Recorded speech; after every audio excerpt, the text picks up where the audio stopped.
Hi guys, the previous episode ends rather quickly and it doesn't explain that much. But what we did after the episode ended, we kept recording. We're going to play this episode to let you know that we know that episode fucking sucked. The guy was nice. We understood that he was nice. But there was something about the way he talked that made me want to get a little punchy. And what you are about to hear now is the behind the scenes audio of what happened after the previous episode ended. It's just Trenton and I shooting the shit for a little bit longer. So take a listen. And as always, thanks for listening to the show. Enjoy. No, was it his voice? It was, man. I'm not going to lie. Yeah. There was something about his voice that really just, I felt like I was repeatedly getting kicked in the ear holes, man. Let's be honest. I mean, he seemed like a real nice guy. But there was something about the way he talked that made me want to get a little punchy. I don't know what it is, man. Did you kind of get that feeling a little bit? I was so fucking annoyed. Oh, dude. I didn't like the movie.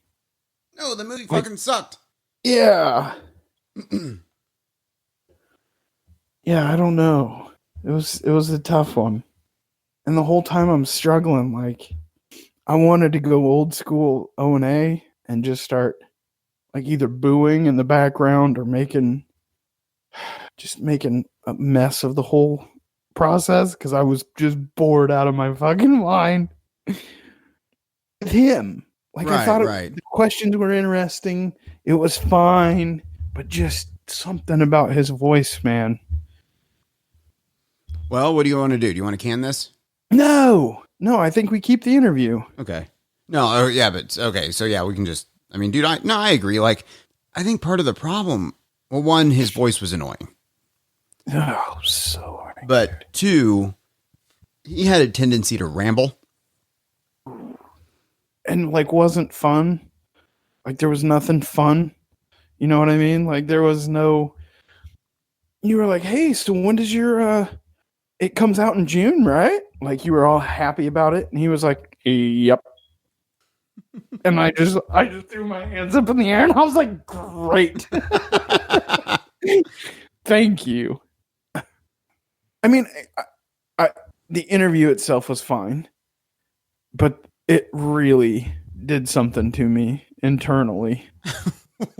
Yeah, I don't know, man. It brought me down. I was all excited for the interview and stuff. And I think I just watched the documentary and I was like, yeah, I don't know. I don't know what I'm going to say to this guy. Yeah. I mean, look, we booked this thing before we saw the documentary. Yeah. Which I don't know. I think I still would have kept it. Sure. Yeah, and honestly, I thought you did a really good job because you were invested in it. You've read the book since you were a kid. You knew what you were talking about.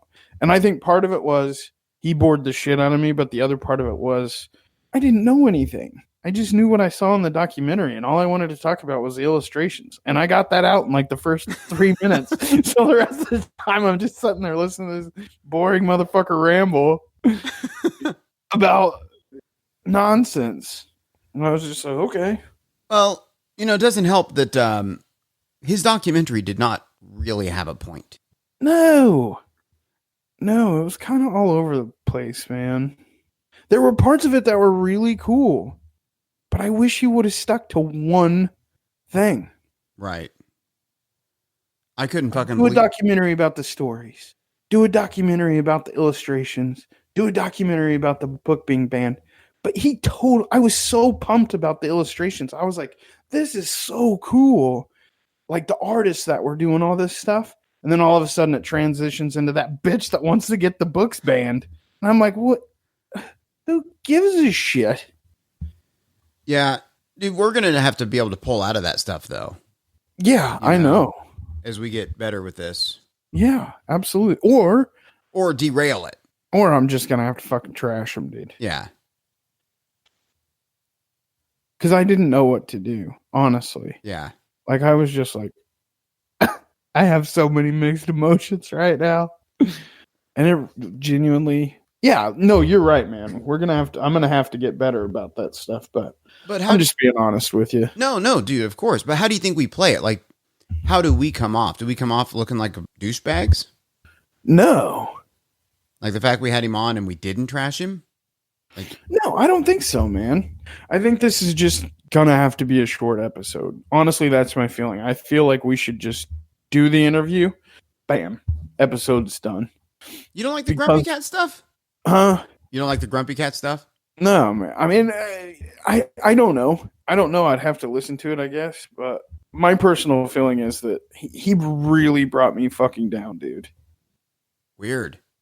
It is. Okay. It is weird. Yeah. Or how about we just keep this? Just trashing him. I mean, I'm okay with whatever you want to do, man. You can put out the whole thing. I don't give a shit. Yeah. Well, no, man. I think just putting out the episode, though, or just the interview, if we think that's the weakest thing, then why put it out? No, that's the thing. I thought you did a really good job with it.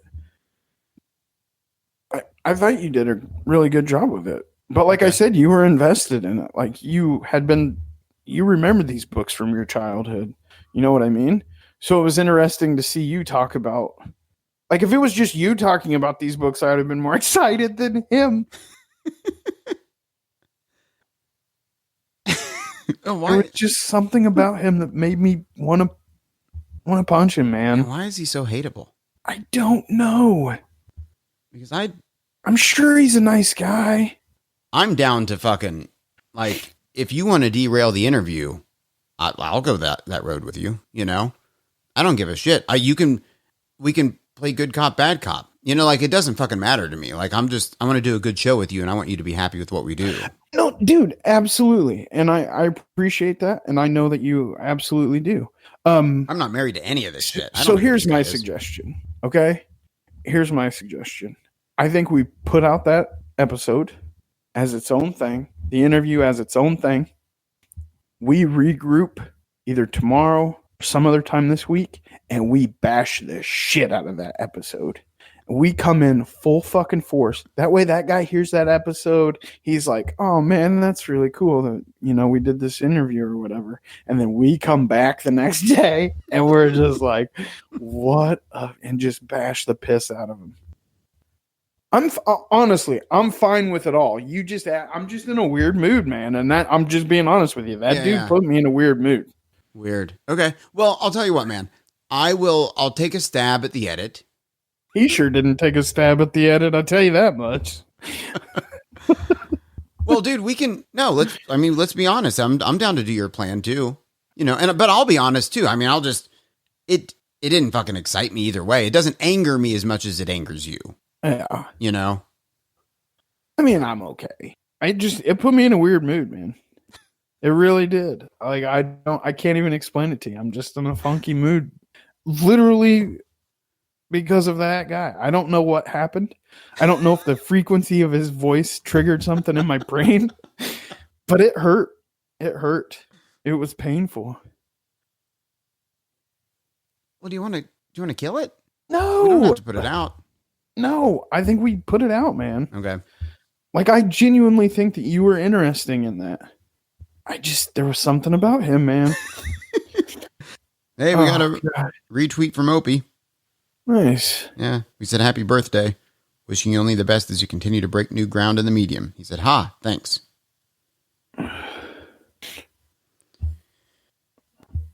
Yeah. Dude, and you're free. Dude, I'll go wherever you want to go with this shit. I just want to do a good show and have a lot of fun.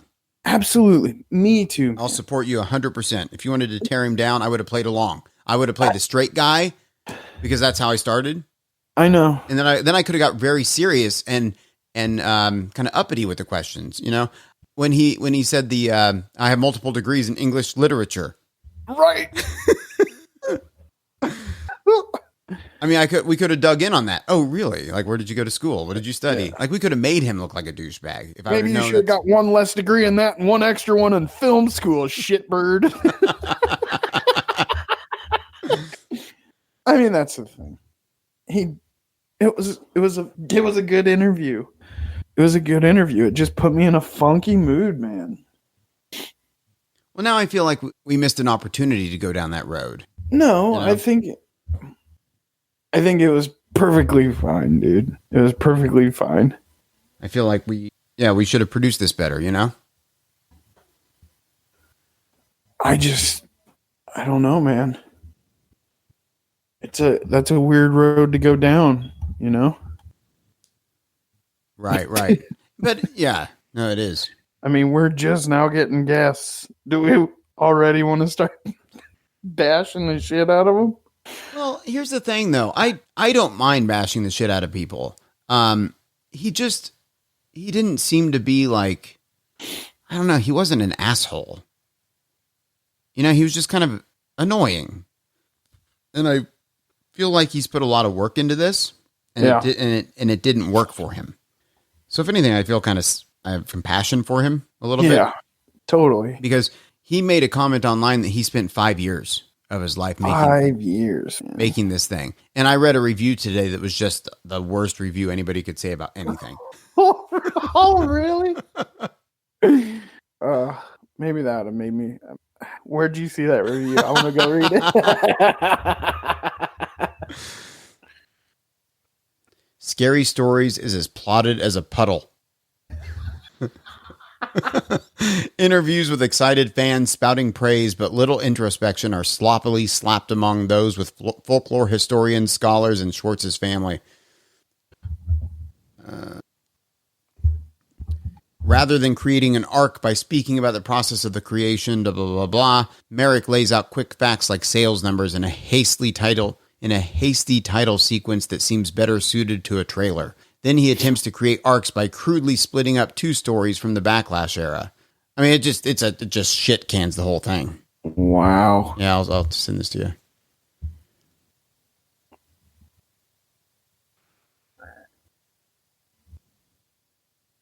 Sadly, director Cody Merrick is frightfully ill-equipped for this endeavor. I mean, that's a horrible thing to say. Yeah, that's mean. That's really mean.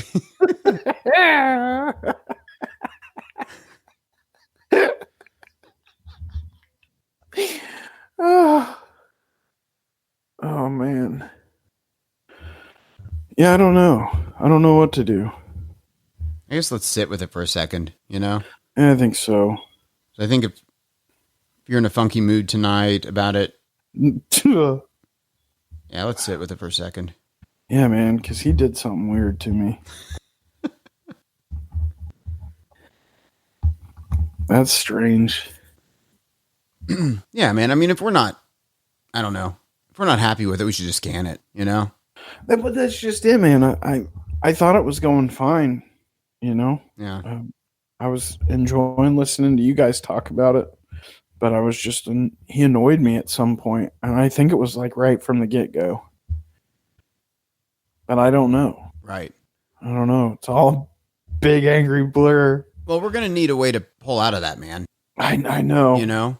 I know. Either lean in and not you, but we'll either, you know, whenever I talk, I mean, it's about us. Like I'll go down a creative road you want to go down. I just want us to have fun and put on a good show. Yeah, absolutely. But if you, you know, like I said, if you're feeling funky, like we can either lean in and tear it down or lean in and make it better. Yeah. You know? Yeah, it's true, man. I don't know, but I'll follow you as well. Well, because I know that you'd follow me. What? Well, don't do that. Don't ever follow me. I'm following you, man.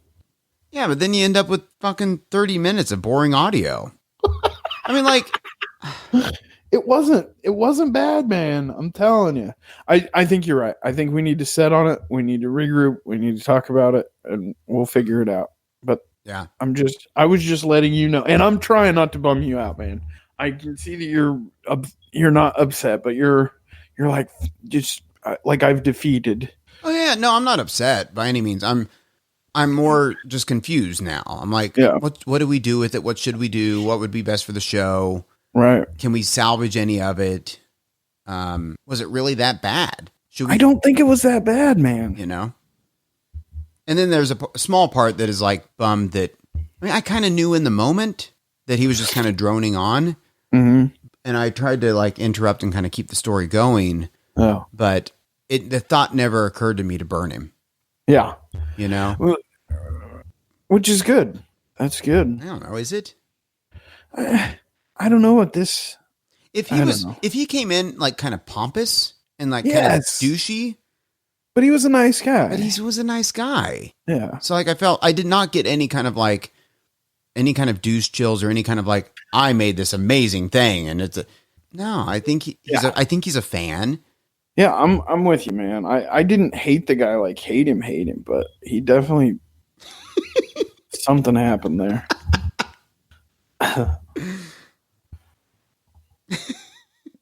And it could have just been the feeling that I had from watching the documentary as well. Like I just went into the whole thing like, ugh. Yeah. I'll tell you what though, after watching that, I suddenly felt that I could make a documentary. I thought the whole time that I was watching that thing that we needed to start writing a scary movie, like a funny, scary movie. Yeah. I'm down. Yeah. At Scary Stories Center, this all leaves a gnawing hole. That's for sure. Almost like something out of a Gamble illustration. To fill it, Merrick offers a slew of cheap tricks. Oh, man. Yeah. What about the showdown between the PTA president and the Peter Schwartz guy? Where like suddenly the interview just fades away. And he starts playing music and it just kind of goes on and on and on. Yeah. At that point, I looked at Lindsay and I'm like, the fuck is this? Yeah. Yeah. No, it was like he tried to cram too many stories in there, man. Well, I think he admitted it. He said, this is my first full length. Sure. Know? So I think he's just an inexperienced filmmaker. Yeah. Yeah, totally. Yeah. And that's another reason the thought never occurred to me to burn the guy. I mean, if he came in like an asshole, yes, I think I would have just been prepared to burn it down. Yeah. Well, we can be funny and we can be honest. We don't have to sugarcoat it. You know, we can tell people we didn't really like it, but I think I've got to learn to dwell in the uncomfortability of it, like the Obster. Because what I should have said was, hey, man, I finished watching the documentary. I did not like it. There were aspects of it that I liked, but for the most part, I just didn't like it. I'm sorry. You know? Yeah. I think that would have led to an interesting conversation. But I think instead I took the pussy road out and I was just like, hey, man, that guy can draw like crazy. Hello. Yeah. Go for it.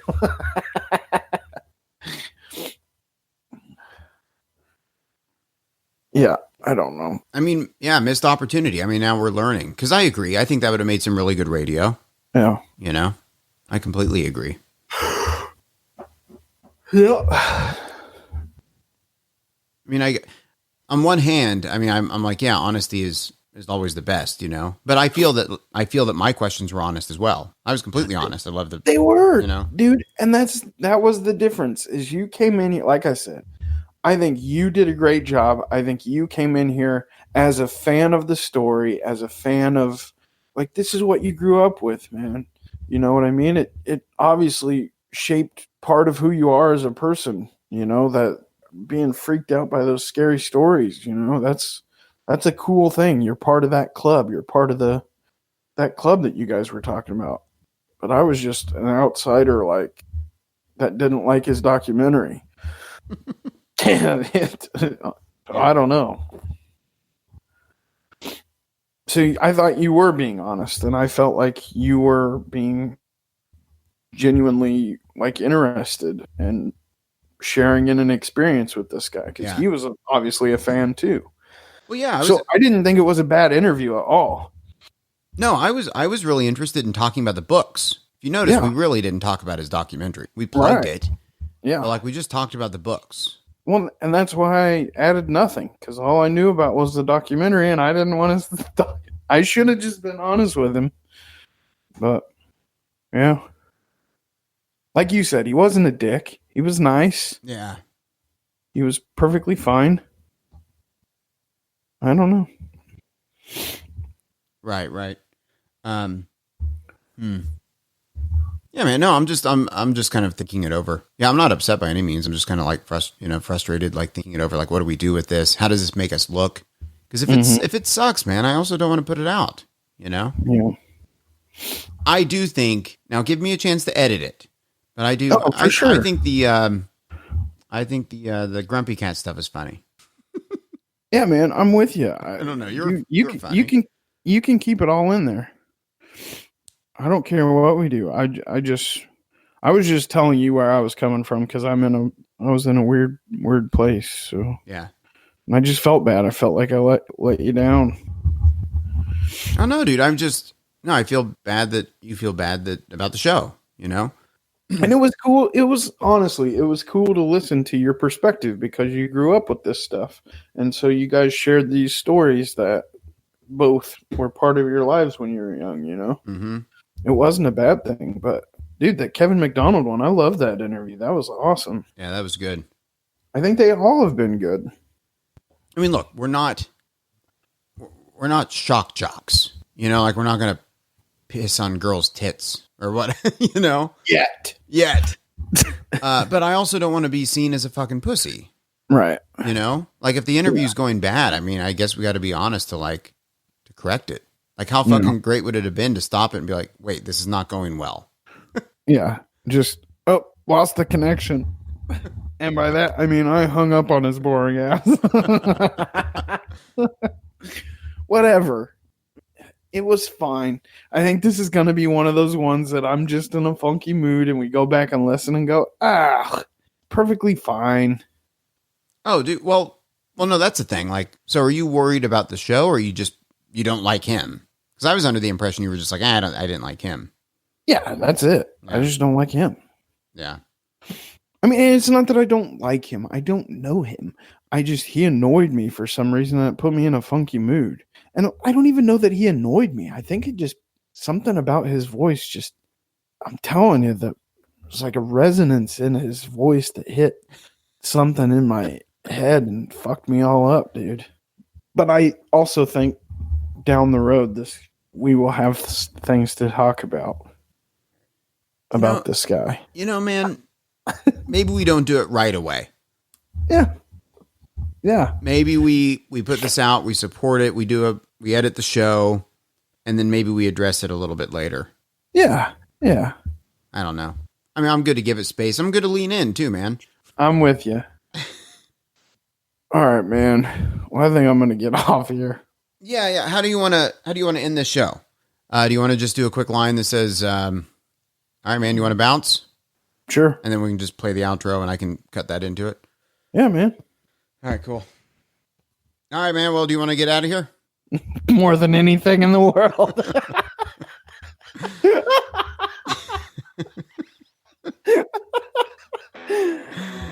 Too dumb for this. Instagram, Twitter, and Facebook.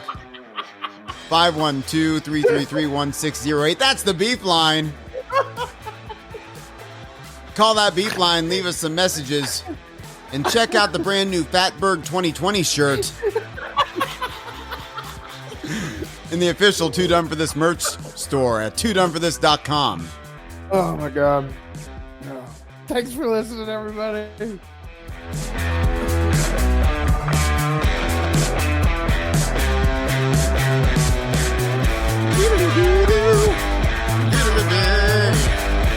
it,